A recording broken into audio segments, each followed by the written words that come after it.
Ulhasnagar 3 KB road स्थित hotel सैफर इन में 6 नवंबर के दिन थाने खंडनी पथक ने छापा मारा था। वहीं इस छापे में 5 होटल चालकों के खिलाफ मामला दर्ज कर 14 महिलाओं को देह व्यापार करने के आरोप में मध्यवर्ती पुलिस ने हिरासत में लिया था, जिसके बाद अब FIR सामने आने के बाद ऐसा पता चला है कि इस होटल के संबंध कहीं ना कहीं सिंधी साहित्य अकादमी के अध्यक्ष से जुड़े हुए हैं, क्योंकि FIR कॉपी ऐसा दर्शा रही है कि इस होटल को संचालन करने के लिए 1 अक्टूबर 2021 में कैलाश सुखरामानी से किराए पर ली गई है। जबकि कुछ दिन पहले एक अखबार में इस मामले की खबर आने के बाद सिंधी साहित्य अकादमी के अध्यक्ष महेश सुखरामानी ने सोशल मीडिया पर अपना एक वीडियो वायरल किया था, जिसमें उन्होंने कहा था कि होटल सफाया इन सेंटर पार्क से उनका कोई संबंध नहीं है। अब इस मामले को लेकर समाज सेवक अजित माखीजानी जी ने क्या बताया, आइए जानते हैं। देखिए,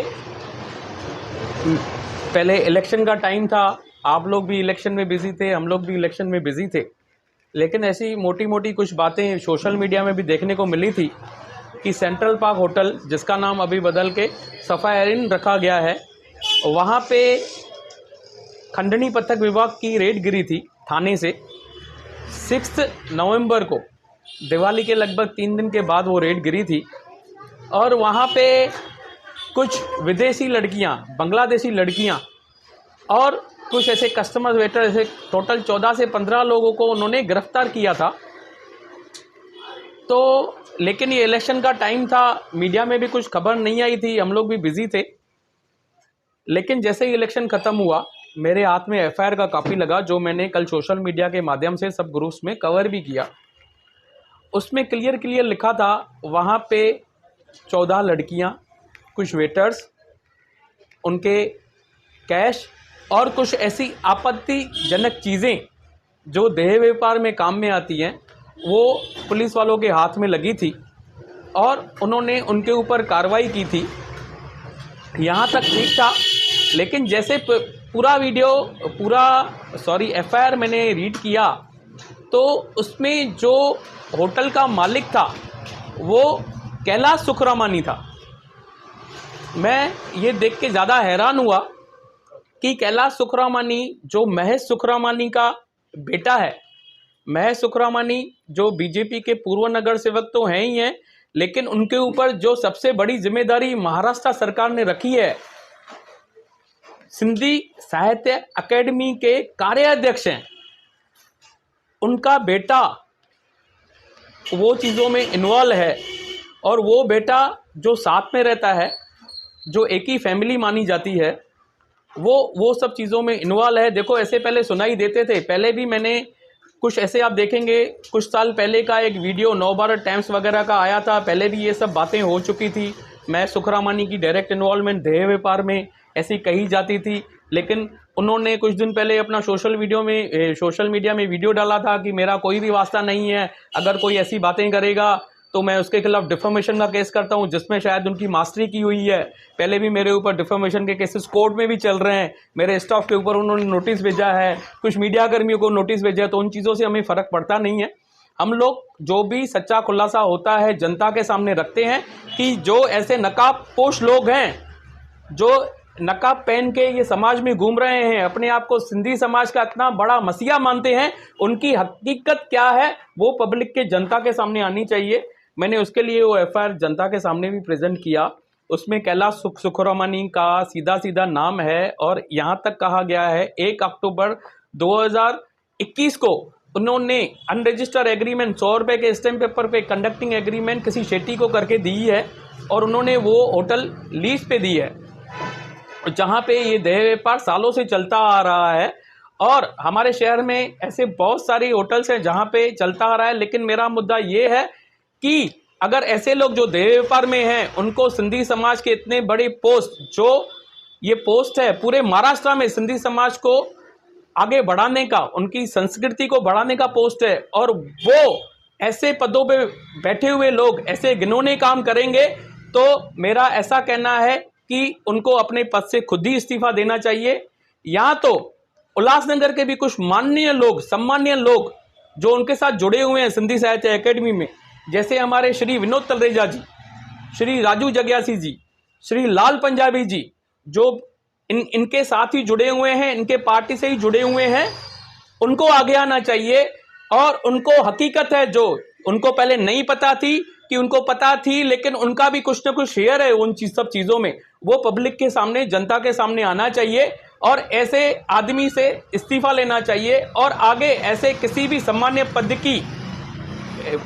पद पे ऐसे लोगों को नहीं होना चाहिए, ऐसा मेरा मानना है। देखिए, सबसे पहले तो जिस भी पदाधिकारी ने वो डाला था, मतलब वो मानते हैं कि ये होटल महज सुखरामानी का है, उनके बेटे का है और वो देह व्यापार में लिप्त है। सबसे पहले तो अगर वो बीजेपी वालों को, सब पद अधिकारियों को मालूम है, फिर भी ऐसे आदमी को ऐसे पोस्ट जब भी मिली थी, हमारे सिंधी समाज की पोस्ट मिली थी। हमारे सिंधी समाज में ऐसे बहुत सारे लोग हैं, बहुत एनजीओज हैं, हमारे सिंधी संत हैं, बाउल लीलाराम जी हैं, 5 नंबर के जो चालिया साहब ट्रस्ट चलाते हैं, वैसे कुछ ट्रस्टी हैं, कुछ एनजीओज हैं, कुछ कलाकार हैं, कुछ साहित्यकार हैं, उनको वो पद देना चाहिए। वो तो बीजेपी वालों को पहले ही उनसे वापस लेना चाहिए था। रही बात अगर दूसरे भी किसी की ऐसी होटल चलती है, तो मैं वो चीज़ की कड़ी निंदा करता हूँ। अगर ऐसे देह व्यापार है तो पुलिस प्रशासन को या हमारे आमदार का भी काम है, उनको भी आगे आना चाहिए और ऐसी हरकतें हमारे शहर में ना हो। हमारी पीढ़ी, हमारी जवान पीढ़ी ये चीज़ों से दूर भागे, ऐसे उनको कार्रवाई करनी चाहिए। अजीत माखीजानी जी पिछले 3.5 साल से 50 से ज़्यादा उन्होंने वीडियो निकाले हैं मेरे खिलाफ और हमेशा अनाप शनाप आरोप लगाते हैं।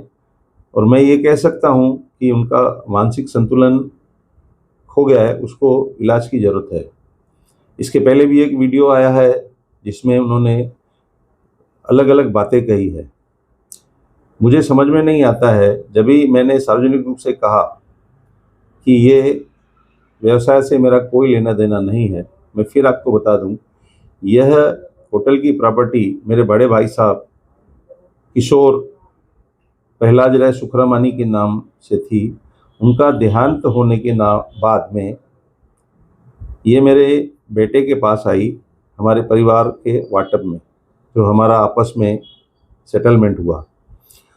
मेरे बेटे ने वो प्रॉपर्टी लीज पे दी हुई है, जहाँ पर उसको कुछ भी मालूम नहीं था कि क्या गलत हो रहा है या जो भी हो रहा है। और ऐसी पूरे उल्लासनगर में हमारे सम्माननीय नारायण कालानी जी की होटल ईगल है, जो भाड़े पे दी हुई है, वो भी शेट्टी चलाते हैं।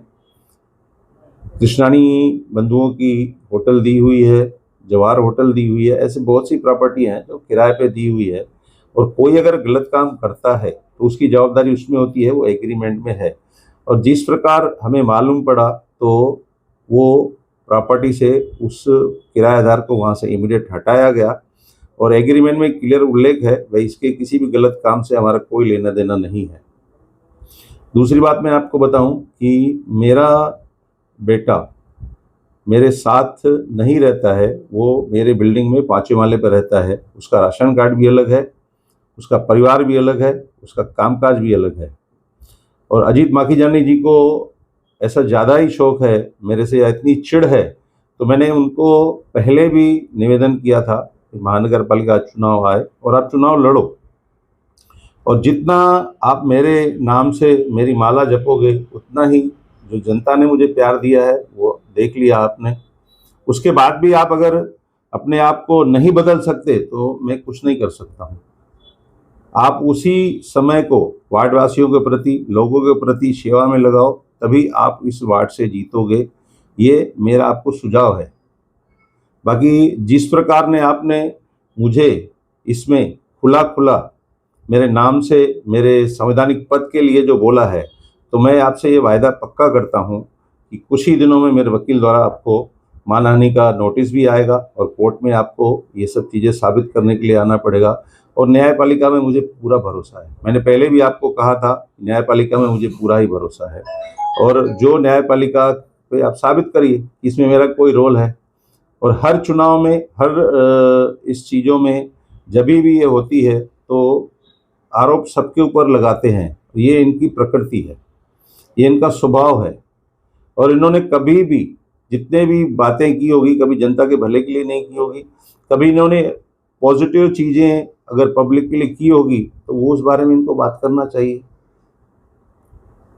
मेरा उनको सुझाव है कि जिस प्रकार उन्होंने यहाँ पर ऑफिस खोली है और अपना एनर्जी फ्यूल और बहुत से लोगों का समय यहाँ पर वो लोग गंवाते हैं, तो उसको सही और सकारात्मक रूप से उसका उपयोग करना चाहिए, तो आपको कहीं ना कहीं उचित स्थान जरूर मिलेगा। बाकी इस प्रकार की अनाप शनाप बातों से, इस प्रकार की जो चीज़ें हैं जिसके करने से, क्योंकि आपके बोलने से ये साबित नहीं होता है और आपके बोलने से कोई मानता नहीं है। आप जो ये चीज़ें बता रहे हैं तो अपनी बातों को आप अलग तरीके से रख रहे हैं। फिर मैं आपको एक सुझाव देता हूँ कि आप सकारात्मक अपनी चीज़ों पे ध्यान दें, तो आगे आपको कहीं ना कहीं कोई स्थान मिले। मेरी शुभकामनाएं आपको है। धन्यवाद।